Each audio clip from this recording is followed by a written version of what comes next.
All right, so before we start talking about other aspects of language, like historical linguistics and how language changes over time, or descriptive linguistics, or sociolinguistics, let's talk for one more second about the evolved basis for language. If we were attacking this from a biological anthropological standpoint, we would transition from talking about these language capacities that other species have to talking about kind of this genetic basis for language. We have specific areas in our brain that are language centers that rely upon having kind of the human genetic trait that codes for these centers. So there are aspects of our language capabilities that are cognition related. Those are some of the things that we share, for example, with great apes, presumably with dolphins. And then there are aspects of our language capabilities that are morphological from other parts of our bodies. So, relating to our larynx, for example, relating to the ability to control movements of our tongue. So, there is a gene called the FOXP2 gene that chimps also possess, but we have a mutated uh, version of it.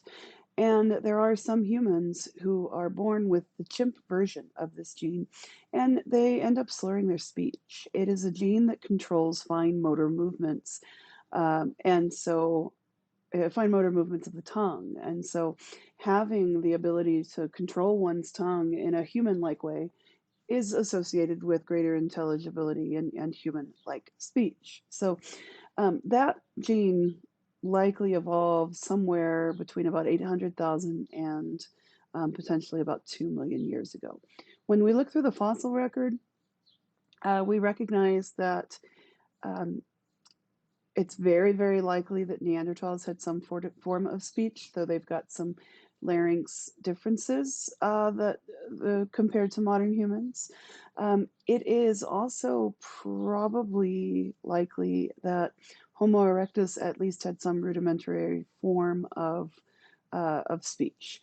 And the reason I say this is because speech, language is so tightly tied to human culture. And Homo erectus had such an elaborated culture as compared to earlier fossil hominins. The fact that they were able to build fire and control fire and spread their knowledge of fire, the fact that they see some sophistication in their toolkits, also the fact that they were able to build boats. Homo erectus reached some areas of Southeast Asia that would have been permanent water crossings.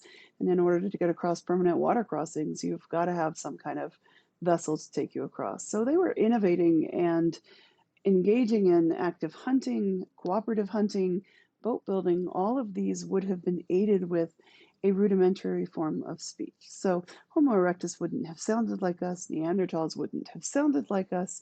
However, language is not just a wake up one morning, let's say 200,000 years ago, and magically we're modern Homo sapiens with the ability of fully elaborated human speech, right? It would have been a gradual emergence, going back really to those cognition bases that we talked about with non human primates, specifically great apes. So the cognition predates the fine motor control in linguistic abilities, like the actual abilities of speech. But all of these would have gradually emerged with advances made kind of as we see new species emerge on the scene. So that's that. That's all we're going to talk about with respect to kind of our evolved basis for language. Now, when we talk about humans' language skills, we don't see a difference in the capacity for language across various human populations. All humans have an equal capacity for language, unless they have some kind of genetic anomaly or they miss exposure to complex language during their critical learning period, which is from about birth to age 5. So if they're raised in a like let's say a box, right, or a cage in a basement where no one ever talks to them, they're going to miss out on that critical learning period. So we all have an equal evolved basis for speech. The language that we speak, however, is certainly based on culture. So uh, let's look a little bit about kind of a history of language and what historical linguistics would face. Linguistics began in the 18th century as a field called philology, or philology. Sorry for the mispronunciation. Jacob Grimm hypothesized that similarities between European languages were a result of a shared ancestry or a shared linguistic ancestry, and so brought up the idea of proto languages that then face change as time passes and as more people speak them. So, by searching for clues in cognate words, historical linguists are able to trace languages back to the ancestral language or the proto language. So, for example, English, German, and Dutch are all very, very similar. If you can read English, you've got the alphabet that you need to be able to read German. You've got the alphabet you need to be able to read Dutch, with a few minor exceptions. For example, both Dutch and German make use of the umlaut, which is the two dots that are above a vowel. In German, that requires a specific nuanced pronunciation of that vowel sound. In Dutch, they also have the O's that have the slash through them. I don't know how to speak Dutch, so I can't tell you what the difference is there, but they're all based on the same alphabet. They also share some common words. I mean, think about Hallo auf Deutsch, that's in German, and hello in English, right? But today they are mutually unintelligible. You don't understand German because you understand Dutch. You don't understand Dutch because you understand English, etc. Sure, there are commonalities, and those commonalities show common descent. They are all derived from the Proto Germanic languages. However, um, if you are fluent in one, though you may be able to guess at sort of kind of what people are saying in another, particularly if you're able to read it, you're not fluent in one of the others. So languages change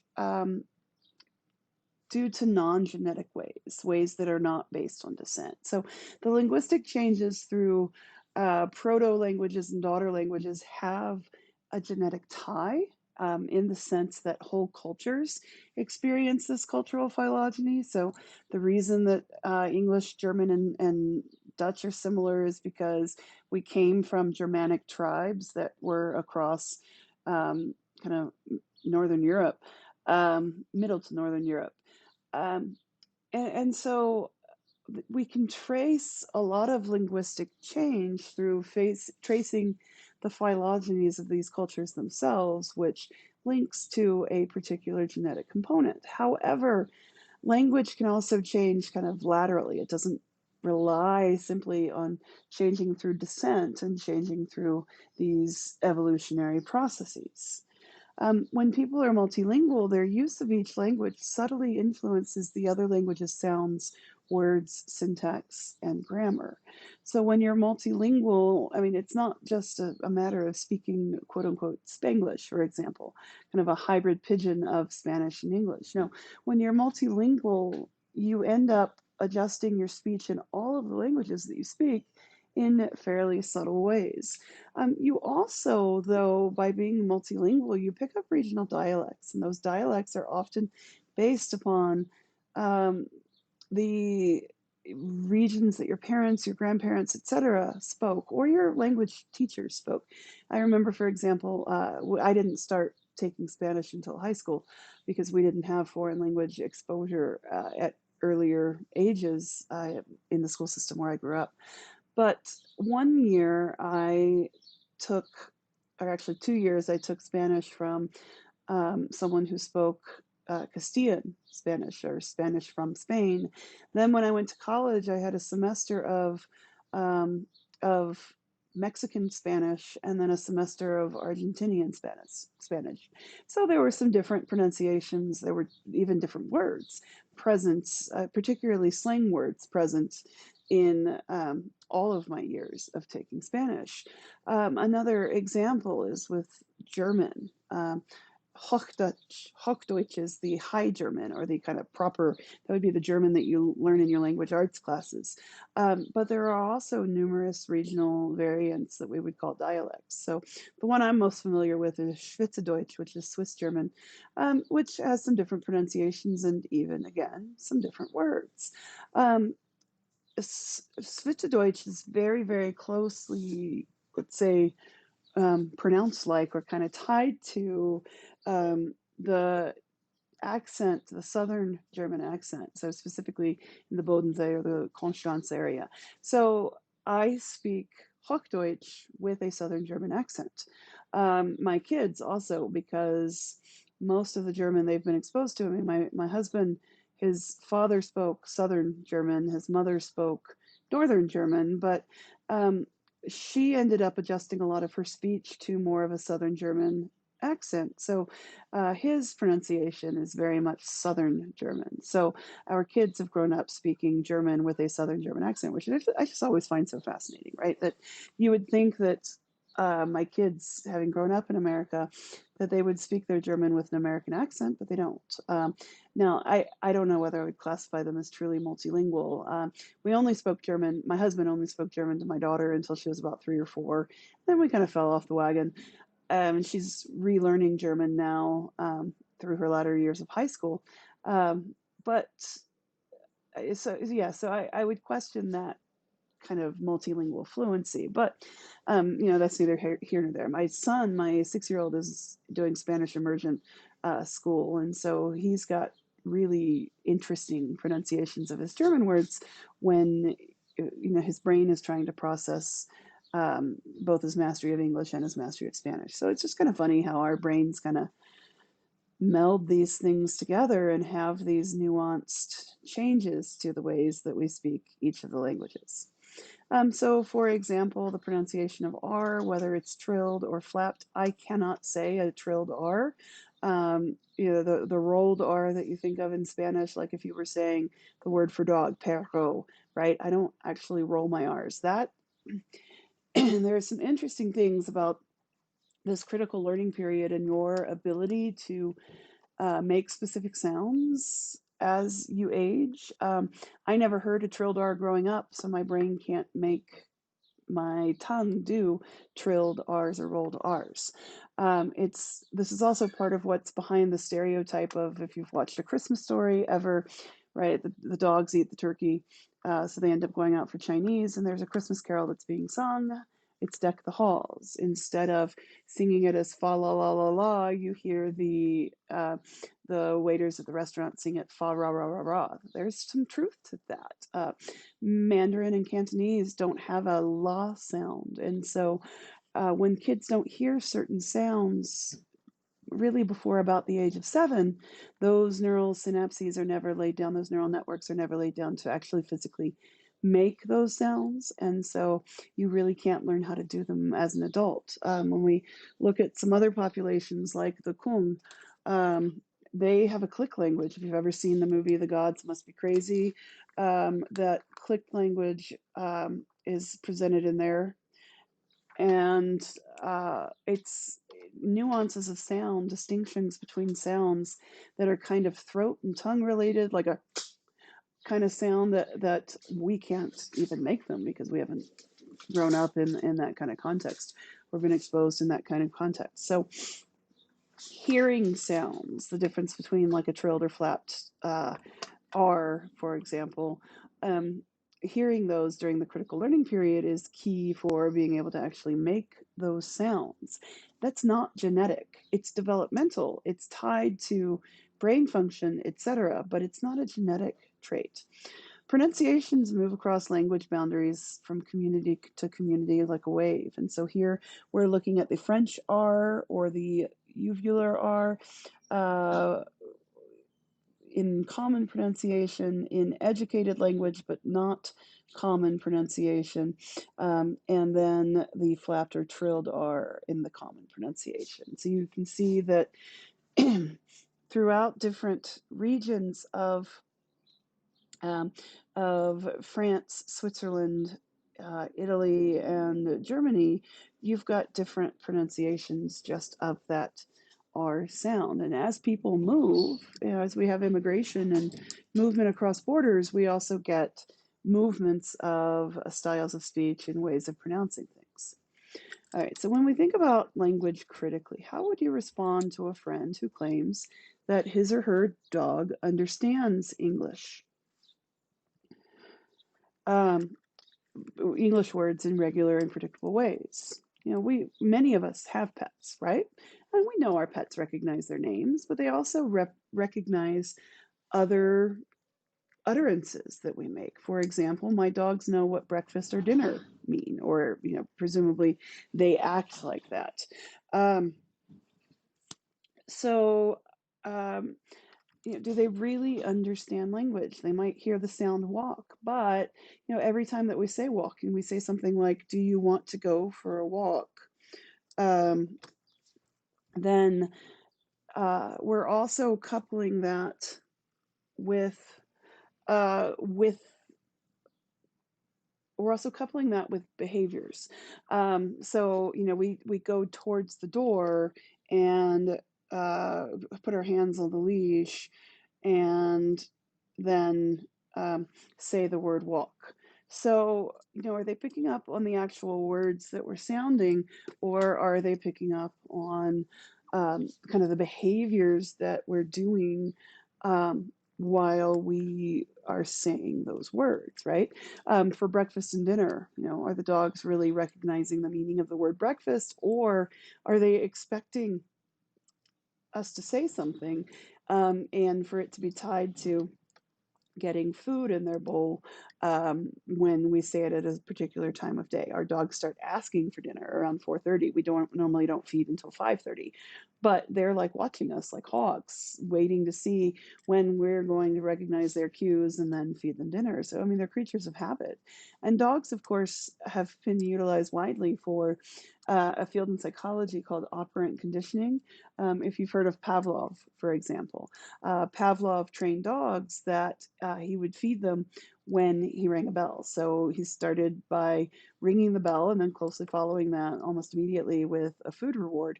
And it got to the point that the dogs would start to salivate when they heard the bell ring because they knew that the bell ring was going to be followed by the food reward.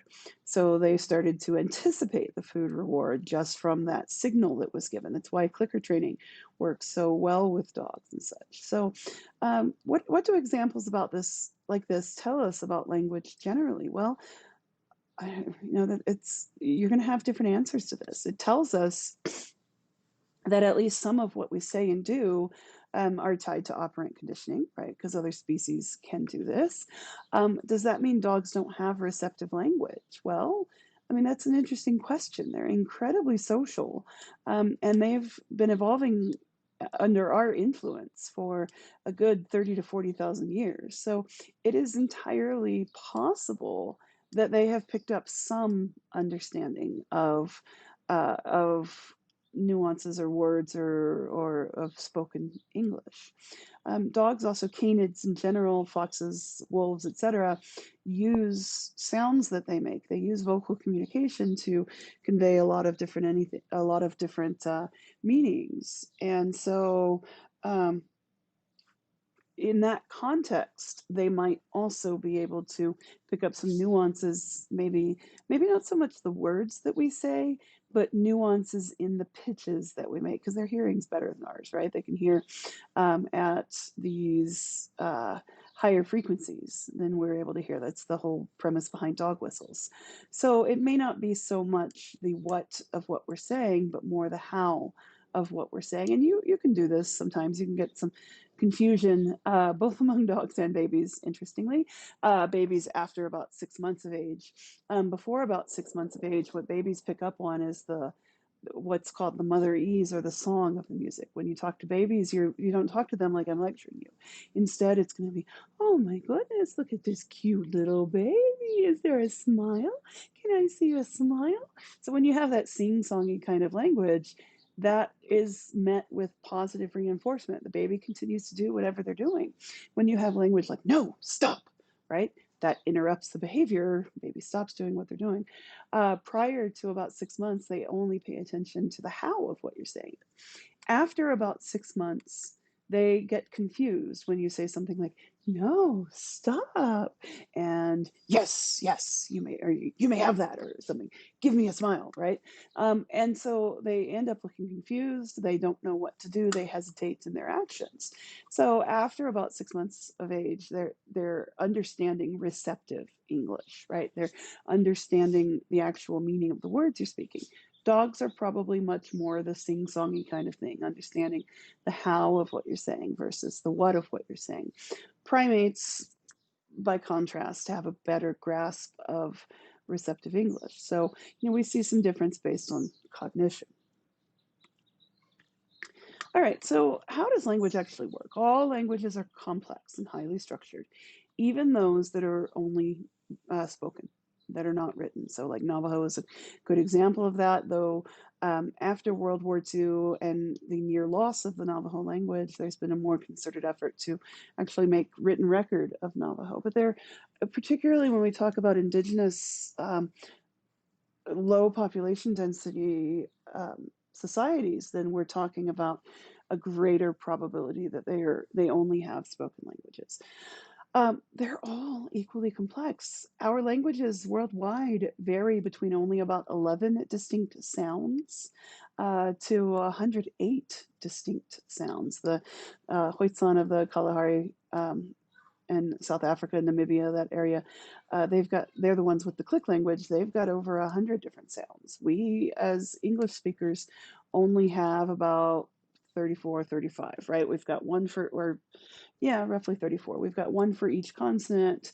Some consonants have two, but then we've got multiple vowel sounds for each of the vowels. So a few more sounds than just the number of letters that we have. They're equally complex. You can have a language that only has 11 sounds, and you still see phenomenal complexity in the ideas that people are communicating. Still has all the grammar rules, all the semanticity, right? It's still as complex and developed a language as those that have more sounds. Most people have very little understanding of the formal structure of their language, but they have an intuitive sense of pronunciation, syntactical rules, and grammatical rules, right? You are schooled and taught the actual structure of your language. Now, that could be in a variety of means. I don't know. I don't know what your educational exposure has been and what you've been taught, but one thing I distinctly remember in eighth grade was diagramming sentences. And that felt like all we did my eighth grade year was diagramming sentences. But really, when you want to get down to it, to understand the structure of the language, it can be really, really, really beneficial to understand how to diagram a sentence. My kids didn't, well, one of them learned sentence diagramming.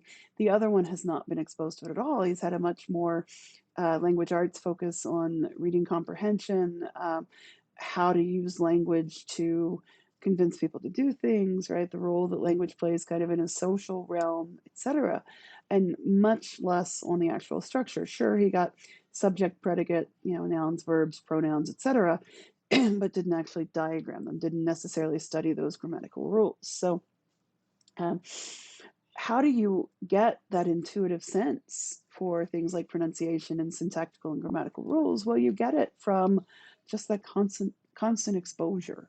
Okay, just the fact that we use language integrally in so many ways. So, one of the best ways to kind of subconsciously teach your children language is to read to them. That's all you have to do is read to them and do it in a conversational tone. Just don't be like monotone with unpredictable stops and stuff. I mean, I listen to my teenagers read compared to the 10-year-old compared to the 8-year-old, and now the 6-year-old is starting to master just basic words, but you watch them read or you listen to them read, and my daughter and my son convey emotion, the two older ones, the teenagers, whereas the 8-year-old, very monotone, doesn't predictably like take longer pauses after periods or after commas. He reads until he runs out of breath and then takes a breath and then reads again. So it's not been reinforced as much by the age of 8 for him. So we've still got some ways to go. That's a skill that he'll get with more practice reading. Reading to your children is vital in a modern context. Just a little soapbox real quick. There are inequities present in children's school readiness and school performance by the time they enter kindergarten.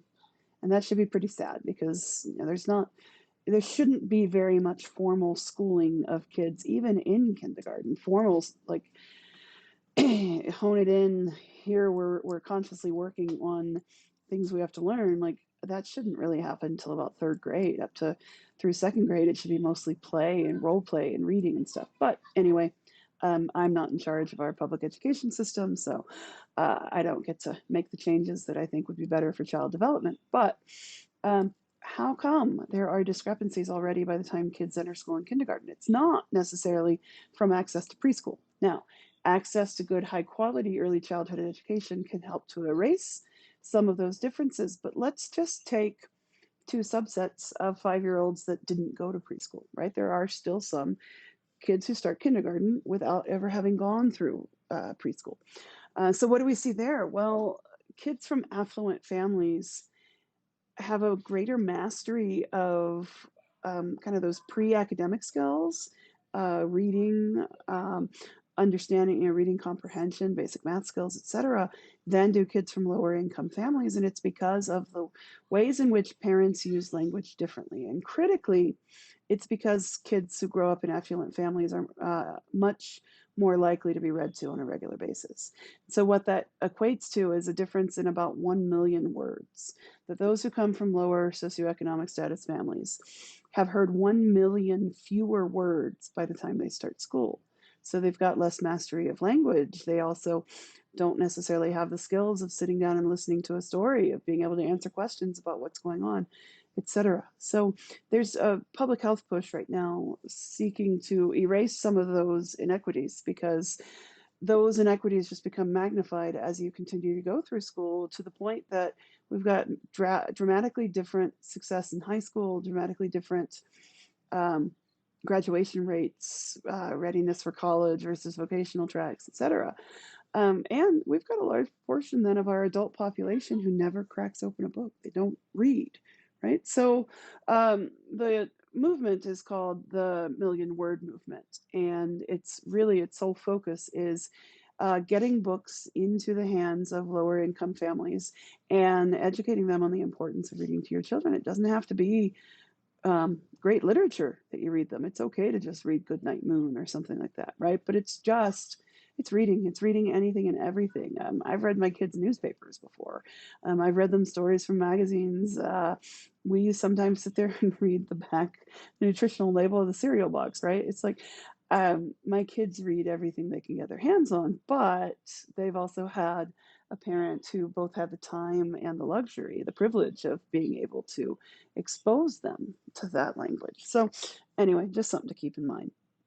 We get that intuitive sense of pronunciation, syntax, and grammar from listening to people talk and from listening to people read.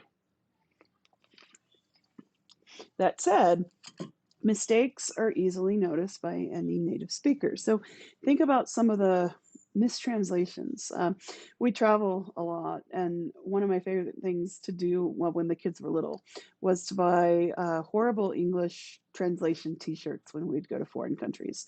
And you can find the Tumblr threads and the lists, the BuzzFeed lists of badly mistranslated things, right?